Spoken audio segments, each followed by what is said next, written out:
What's up, smartphone creators? I'm Drew. I'm going to show you how to make your video from your phone not suck.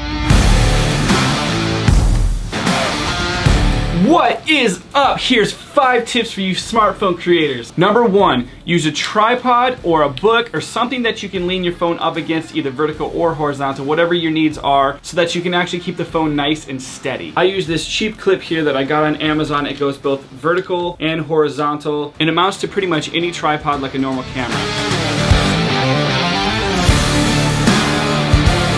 This major thing that I'm about to tell you is actually very simple to achieve. And the best part about it is it's free. The thing that separates video from looking like crap and looking pretty dang good is lighting. So the best thing to do is actually to go hunting for the best natural light in your house. Find a window. So to achieve this properly, make sure that you go stand with the window in front of you so that you got a nice, well-lit, evenly lit face and it's not hitting you in the back. Because you never want your background more exposed than the person that's in front of the camera, which is you. A nice, free, easy, quick option. And this works with any camera too. It could be a really crappy camera, it could be a smartphone camera, it could be a cinematic camera. Doesn't matter. As long as you got the right amount of light coming in, you're gonna get a pretty good quality shot. Another thing to consider is that a lot of houses have overhead light with like this nasty orange or like an indoor light like this, which actually doesn't look too bad, but for the example of this video, if that's causing like weird shadows or something on your face that you're just not liking, it's just not looking right, just turn it off.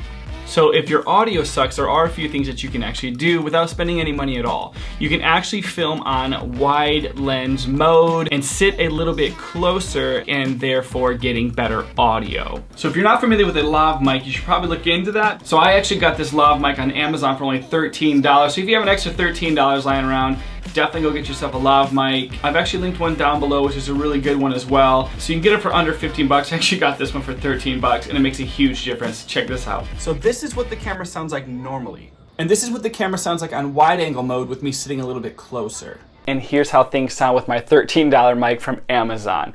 Lav mics are the way to go if you want to get some good crisp quality audio for pretty cheap. Let's talk about your iPhone settings. That is kind of a big deal. I'm gonna actually walk you through some settings to be able to get maximum quality on your video, as well as being able to do some slow motion and editing. All right, so go into your iPhone settings, scroll down until you actually see the camera icon that you see in there. Boom, hit the camera icon. You're gonna go to format, make sure it's on high efficiency, then go to record video. By default, it's on 1080p. What you wanna do is you wanna switch it to 4K, 60 frames per second. 60 frames per second is what's gonna allow you to actually do some slow-mo when you're editing.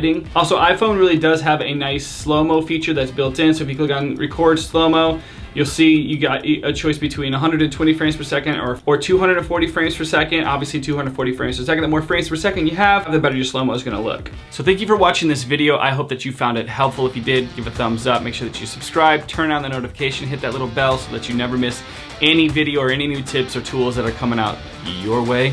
And I'll see you next video.